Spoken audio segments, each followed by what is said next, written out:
A man accused of shooting and killing a Scott County teenager was indicted on several charges, including murder. Today, his arraignment was held inside of Circuit Court. A little bit of history goes up in flames in Maysville. You'll hear from the owner of a warehouse that burned down. And Lexington police still searching for clues in the shooting death of a teenager. Latest on the investigation ahead at 5:30.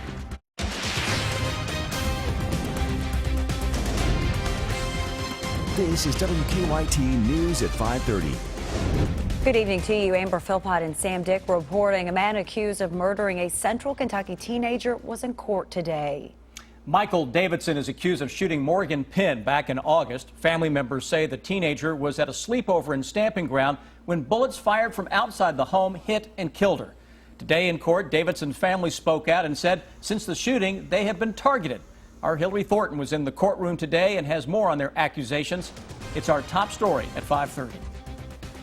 The family of the 15-year-old murder victim filling a row near the front of the courtroom wearing Justice for Morgan t-shirts, watching as Michael Davidson went before the judge. Following a grand jury indictment, Davidson facing several charges including murder and 4 counts of wanton endangerment. Davidson's wife and father in the courtroom as his attorney waiving formal arraignment and not guilty plea entered on his behalf. While both families were inside of the courtroom today, neither wanted to talk on camera. However, we did spend some time with each after Davidson's arraignment. Morgan Penn's family says the past month has obviously been extremely difficult. No matter how hard it is to relive that night, they will be at every court proceeding moving forward. Meanwhile, alongside his defense attorney, Davidson's family says it has been a tough time for them as well, in which they have been fearing for their own safety, explaining since Davidson's arrest, they say their truck was blown up and their dog beheaded. Unfortunately, they believe those were done out of retaliation. In Scott County, Hillary Thornton, WKYT. Davidson's next court date is scheduled for December 5th. Investigators are going through what's left of a northern Kentucky warehouse this afternoon. They're trying to figure out what started a fire that destroyed the business. Standard Supply Company in Maysville caught fire about 8 last night. Huge flames could be seen for miles. Unfortunately, they were able to put out the fire before it spread to nearby warehouses. The owner of the warehouse surveyed the damage this morning. He said the building had previously been used as an old tobacco storage warehouse, but was currently a maintenance building. He also told us that the building was not hooked up to power and was locked up and secure during the time of the fire. So I want to brag on the Maysville Fire Department and the EMS for their service and the fine job they did containing the fire, and they saved probably the east end of Maysville by containing this fire as quick as they did. They did a wonderful job, and I'm really proud of them. We talked with the fire chief of the City of Maysville Fire Department, who says that the fire is still under investigation. He says there is no obvious reason on why this fire would have started. There are still no suspects after a teenager was shot and killed in Lexington over the weekend. Police say Nathaniel McNeely of Louisville was shot and killed early Saturday morning during a large party on Unity Drive. McNeely later died at UK Hospital. WKYT's Garrett Weimer is tracking the investigation. Family and friends have spent the past couple of days trying to make sense of that shooting here on Unity Drive. Police are now asking for help finding who did it. Police say it happened just before 2 a.m. Saturday, after a fight broke out at a party Nathaniel McNeely was attending. Family and friends called him Ben. They say he was smart, hardworking, and encouraging. Investigators say the 18-year-old from Louisville was shot multiple times in the chest at that party at a townhome on Unity Drive. Lexington police have now asked for help tracking down the shooter. Family members say police told them they don't think McNeely was the intended target. Still, it hasn't been easy for his family, now forced to say goodbye to someone they describe as a loving person who would do anything for anyone. What a warm heart. He was such a loving person. There's nobody that he encountered that he didn't make laugh, make them feel good about themselves. If they were in a bad situation, he'd try to help it, fix it, give them encouraging words. You could always learn something from him. He was very intelligent, joking all the time. Police say you could get a reward for tips, including photos and videos that help track down the killer. In Lexington, Garrett Weimer, WKYT. Family and friends are holding a vigil and balloon release in McNeely's memory at Louisville's Berrytown Park. And speaking of those tips, if you know anything, sending anonymous tips to Lexington Police, including those photos and videos, is very easy. You can start your message with Lex PD, send it to crimes or 274637, and you could get a reward for your information. One person was killed in a stabbing near the University of Louisville. It happened around 7 last night in an alley behind a home in the St. Joseph neighborhood. Police say it appears two men were fighting with knives in the alley. Both were taken to the hospital where one of them died. Police have not said how the other person is doing or if any charges will be filed. Lexington police are investigating a deadly crash that happened overnight. It happened at the intersection of Man o' War and Sarin Drive near Tates Creek Road. Police say William Edwards of Bowling Green, Indiana, was driving too fast when his car crossed the center line and hit an embankment. Police say Edwards died at UK Hospital shortly after. No one else was injured in that crash. The 4-year-old twin boys killed in a Knott County house fire have been identified. The coroner says Marcus and Jonathan Waddles died early Friday morning. Their mother, stepfather, and another child were able to escape. State police arson investigators are looking at possible electrical problems as being the cause of that fire. State police are investigating a crash in Magoffin County that killed a woman during the weekend. Police say that 53-year-old Leah Rourke Gross died at the scene. It happened on Kentucky Route 114 yesterday afternoon about 2 o'clock. Police tell us the driver, Ellis Rourke, lost control of his truck and hit an embankment. 3 people were in the car, including Gross and their grandchild. The child and Gross were flown to Pikeville Medical Center. Crystal Hall, Gross's niece, says that she will never forget her aunt. Her caregiving, I mean, she was always taking care of others, never putting herself, first. It was always her family. Police do not believe alcohol played a role in that crash. They say Gross was not wearing a seatbelt, and we're told the child is okay. We had a gloomy start to October, but it looks like this week is going to make up for that. We want to check in now with Chief Meteorologist Chris Bailey. How about it, Chris? Yeah, we're getting a little taste of some of the good stuff over the next several days. Amber, as you mentioned, a little dreary over the past 4 or 5 days. Today, 70 to 75. That's where we are now with a mix of sun and some clouds. An interesting sky that started with fog. We had the blue skies, not a cloud in the sky around 10, 11 o'clock this morning for a lot of us. Then all of a sudden you get into the afternoon. What happened? The clouds began to fill back into our skyline. And as quickly as those are filling in over the next 3 or 4 hours, you'll start to see those beginning to wind down. Defender Radar Network, nothing coming from what little cloud cover we have across the region. And it's a sign of low-level moisture that is kind of hanging over outside of that upper-level low that finally got on out of here. Look at the low clouds from Michigan into parts of Missouri, Illinois, Indiana, Kentucky, all the way down into the Smoky Mountains. So patches of some overcast conditions. How do we look into the day tomorrow? A little more in the way of sunshine. It can boost the temperatures into the upper 70s, depending on exactly where you are. And when I come back in about 10 minutes from now, mild, mainly dry for the week. Then we focus on Matthew and a cold front. We'll let you know what both of those mean for the weekend forecast. Oh, it's going to get chilly. We'll break that down too, guys, in a few. If you find yourself endlessly searching for something to watch on your favorite streaming channels, you're not alone. Now there are an emerging number of apps out there designed to help you find the movie or TV show you're looking for in a fraction of the time. Allison Strike loves streaming movies and TV shows on her smart TV, but she hates how long she spends searching to find what she's actually looking for. There's so much to watch, and there's so much amazing stuff to watch. There's an increasing number of streaming services from Netflix and Hulu to Amazon and Google Play. On average, viewers spending 19 minutes a day looking for something to watch, according to a survey by Rovi. So she recently put down her remote, picked up her phone, and downloaded Real Good. It's one of a handful of apps that allows users to plug in a particular movie, show, or genre. The app then searches all their streaming services at once and shows users where it's available. CNET's Dan Ackerman. It'll show you where it's playing, if it's only on one service, if it's on multiple services, or in some cases, if it's something really rare, you'll find out it's not anywhere at all yet. Apple built in a search function in its new Apple TV. How big of a difference has this app made in your TV watching? I think it's just made it easier. And Allison now spends a fraction of the time she used to finding something to watch. A national group of Republican state leaders is targeting Kentucky Democratic House Speaker Greg Stumbo. The details coming up on WKYT News at 5:30. I'm Bill Bryant. With the clock ticking toward the election, some organizers are still trying to pull off a Kentucky U.S. Senate debate. And the presidential candidates continue to slug it out with some October surprises already out there. The bottom line is ahead. I'm in Mount Sterling, where they're preparing for more than 100,000 people to descend upon the city for Mount Sterling Court Days. Coming up on WKYT at 6, I'll tell you why the police chief is asking visitors and vendors to be on the lookout for a specific crime. Keep up with the latest news on WKYT.com. Join the conversation on Twitter and become a part of the WKYT Facebook family.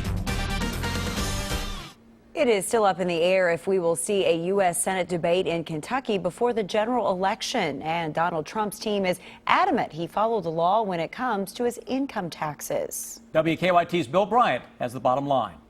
Good evening. It is unclear at this point if the candidates for the U.S. Senate in Kentucky will debate before the general election. The League of Women Voters of Kentucky had set an October 1st deadline to hear from both campaigns. Democratic nominee Jim Gray has accepted the invitation, but the league says the Republican incumbent Rand Paul has not. WKYT and WLKY in Louisville have agreed to head up a statewide network of stations to televise a debate set for late October from the Singletary Center at the University of Kentucky. Democratic candidate for Congress Nancy Jo Kemper says she's making strides in her uphill race against Republican incumbent Andy Barr. Kemper appeared on this weekend's edition of Kentucky Newsmakers, where she expressed support for a higher minimum wage and said the Affordable Care Act needs to be tweaked but not thrown out. That interview is being posted on our WKYT YouTube channel. Barr has voted several times to repeal Obamacare and blames it for rising health care costs and fewer choices. Donald Trump's team aggressively pushing back in defiance against a New York Times story that says Trump may not have paid federal income taxes for 18 years. Several of his key supporters, including Congressman Jack Kingston, have said Trump followed the law. He notes that the story said Trump's losses in 1995 were big enough that he could have legally avoided paying taxes for years. He says the Times has a very partisan agenda. Trump is campaigning in Colorado today. Meanwhile, Hillary Clinton is north of here in the battleground state of Ohio, where some recent polls have shown her trailing Trump. And she's fending off criticism about a leaked recording from earlier this year when she seemed to criticize some of Bernie Sanders' supporters as unrealistic. The Richmond Chamber of Commerce will hold a candidate forum tomorrow night at 6 o'clock at the EKU Center for the Arts. It will include candidates for state representative in the 81st District and for the Richmond City Commission. Also tomorrow night, the vice presidential debate that will air live on WKYT starting at 9. Bill Bryant, WKYT. And while efforts continue to organize a televised debate between the U.S. Senate candidates, Jim Gray and Rand Paul are set to appear at a forum at KSU on Saturday. A national group of Republican state leaders has paid for a TV ad criticizing Kentucky Democratic House Speaker Greg Stumbo. The commercial, which will air on Eastern Kentucky's broadcast TV stations for the next week, criticizes Stumbo for his support of Democrats Hillary Clinton and Barack Obama and their energy policies that affect the state's coal industry. Stumbo said, quote, "No one has fought harder for coal than he has." Now, your hour-by-hour forecast with Chief Meteorologist Chris Bailey. Monday and a nice day in the books across central and eastern Kentucky. Wouldn't you know it, we come off a weekend that had a lot of clouds, some showers, gusty winds, some chilly temperatures. All of a sudden you get to Monday and things start to look a lot better, and that's what we're going to be dealing with over the next few days, which is good. We got some kiddos who will be on fall break in the coming days, so at least locally it's going to work out. 9 live sky cams, mix of sun and clouds out there. We started to see more clouds around the middle of the day. Holding tight into the afternoon, 70 to 75 now into much of central and eastern Kentucky. Those same clouds that bubbled up into the heart of the afternoon will now begin to, in a lot of cases, dissipate over the next 2 or 3 hours as the sun gets low on the horizon. Tomorrow we may do it all over again. Low-level moisture, though, is trapped across the Ohio Valley, the Great Lakes. That shows up well on a visible satellite. You can actually see those pockets of clouds, not only for Kentucky, but all across the region. That's just some of the stuff left over from that big upper level low that camped out in the region over the past week. Finally got out of here. 58 by 11 o'clock, upper 50s to low 60s with a dry sky that is out there this evening. Rain chances over the next week. In October, typically a dry month, and it's going to stay mainly dry over the next week. Smallest threat into the end of the week. A little better shot on Saturday with a cold front that makes its way across the area. But to get to that front, you got more of the same out there. And overall, a fairly nice and dry period is ahead of us. I say mainly because look what happens on the hour-by-hour forecast tomorrow afternoon. Notice it has a little cloud cover and just a little patchy area of green showing up. That could be a sprinkle, more than likely. Not a whole lot coming from the skies, even if you do get some cloud cover. That's what we're seeing today. We'll push 80 as we go into Wednesday and Thursday for much of the region. We'll start Thursday out, by the way, into the 50s. Then it's all eyes on Matthew, powerhouse of a hurricane, Category 4 in the Caribbean. It's going to head toward the Bahamas, likely as a Category 3 major hurricane, but the cone of uncertainty. Since it is fall break, we're going to focus more on this storm because a lot of folks have vacation plans to Myrtle Beach, maybe North Carolina, or all the way down into Florida. The cone of uncertainty now includes the southeastern seaboard for a potential hurricane track as we go into late this week, into the coming weekend. Just keep checking back, and also go ahead and call in advance if you have some reservations somewhere, just to find out what that policy is and what their plans are, just to be on the safe side. Cone of uncertainty, a lot can go right or wrong in a hurricane forecast from 4 or 5 days out. 7-day forecast locally. Cold front does get into town on Friday night into Saturday, guys. Some gusty showers and storms. Big temperature drop coming in behind that as well. But until all of that, we're going to enjoy, right? It's really good the next 3 or 4 days. Good deal, sir. Thank you. All right, look at Lexington rush hour traffic and a couple of collisions that police are working right now, including a new one on the Circle. One lane is blocked. It looks like this collision is between Nicholasville Road and Tate's Creek. Another collision that police have been working is at Woodland and Maxwell. No one's hurt, but traffic's backed up on Maxwell Street prior to Woodland for at least a couple of blocks, clearing that one. Drive times this afternoon to Mount Sterling, 34 minutes to Richmond, about 26. Now back to you in the studio. Just ahead, Coach Cal once again has the #1 ranked recruiting class. Well, he does. It is headlined by Bam Adebayo. We will hear from the young big man. And Cal speaking in Louisville, talking about Malik Monk. The 5-star shooting guard brings a lot of athleticism. That's next on WKYT.